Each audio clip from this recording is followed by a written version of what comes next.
네, 안녕하세요. 유초등부 지도목사 엄승현입니다. 여러분 잘 지내고 있죠? 이제 곧 있으면 성탄절이 다가오는데요. 이번 주는 성탄절의 참 의미에 대해서 한번 나눠보는 시간을 가져보도록 하겠습니다. 여러분은 성탄절 하면 어떤 게 제일 먼저 떠오르세요? 산타 할아버지, 선물, 공휴일, 기쁜 날, 즐거운 날, 이런 것들이 떠오를 겁니다. 특별히 예수님을 믿지 않는 사람들도 성탄절 하면 굉장히 기쁜 날, 즐거운 날, 또 노는 날, 이 정도로 생각을 하는 것 같습니다. 그런데 올해는 이제 코로나19로 인해서 조용한 성탄절을 맞이하게 되었죠. 목사님은 오히려 한편으로 아쉽지만 또 한편으로는 예수님을 진정으로 묵상할 수 있는 그런 귀한 성탄절을 맞이할 수 있을 것 같다는 생각이 들었습니다. 여러분, 목사님 질문 하나 할게요.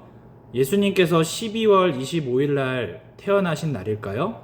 생일일까요? 정답은 잘 모르겠다입니다.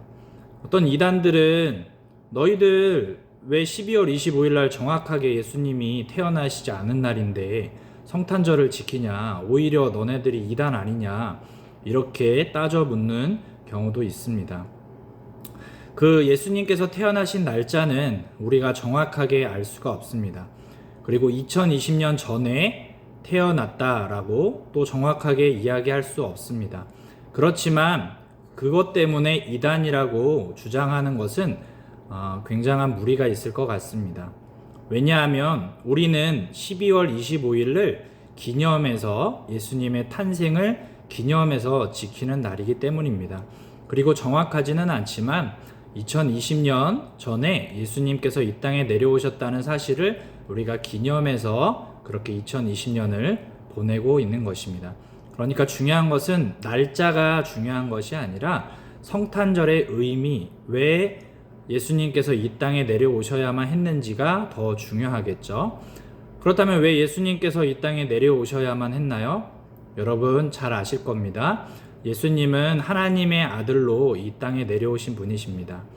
왜 내려오셨냐? 여러분의 죄를 대신해서 십자가에 달려 돌아가시고 3일 만에 부활하신 주님께서 여러분의 모든 죄를 사해 주시고 여러분이 하나님의 나라 천국 백성 자녀 될 수 있게 하기 위해서 하나님의 사랑으로 이 땅에 내려오셨습니다. 그 주님은 40일을 이 땅에 부활하신 후에 계시다가 하나님 보좌 우편 하늘나라에 올라가셨는데 다시 오신다고 말씀해 주셨고 우리에게 성령님을 보내주셔서 믿지 않는 사람들까지도 구원받을 수 있도록 그렇게 보내주시기로 약속을 하신 분이십니다. 제가 이스라엘에 갔을 때 베들레헴에 갔습니다. 특별히 베들레헴, 히브리어로 이 베들레헴은 빵 마을이란 뜻입니다. 우리가 먹는 빵이랑 달라요. 이스라엘에는 빵이 주식으로 쌀처럼 되어 있는데 굉장히 가난한 동네에서 태어나셨습니다. 이미 구약의 미가 선지자를 통해서 베들레헴에서 태어날 것을 예언했죠. 그리고 그 예언이 지켜졌습니다. 이 땅에 오신 예수님의 이름은 두 가지 뜻이 있습니다. 첫 번째는 구원자란 뜻이 있고요. 두 번째는 임마누엘, 하나님이 우리와 함께 하시다입니다.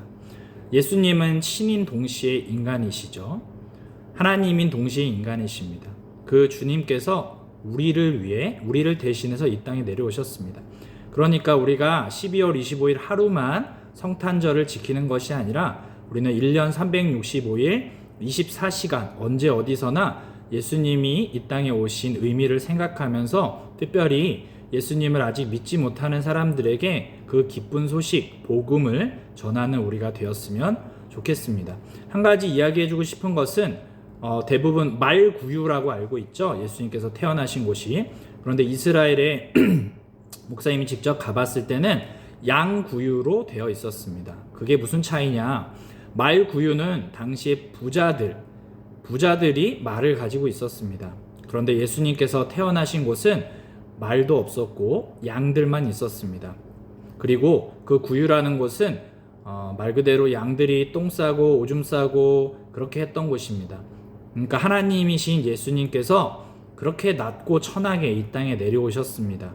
그래서 우리는 양구유에서 태어나신 예수님, 동방 박사들이 별을 보고 갔을 때 그 태어나신 곳에 아기 예수님이 계셨습니다. 우리는 그 주님이 특별히 2000년 전 이스라엘 베들레헴에서 빵 마을에서 양구에서 태어나신 것뿐만 아니라 그 주님께서 나의 죄를 대신해 십자가에 달려 돌아가시고 지금 여러분 마음속에 함께 하시고 우리와 영원히 함께 하신다는 사실을 꼭 기억하고 잊지 않았으면 좋겠습니다. 올해 이제 얼마 남지 않았는데 우리가 이번 성탄절을 맞이하면서 다시 한번 성탄절의 참 의미를 되새기고 우리 살아계신 예수님을 묵상하면서 그렇게 조용하게 묵상하며 지냈으면 좋겠습니다. 네, 오늘은 여기까지 하겠습니다. 감사합니다.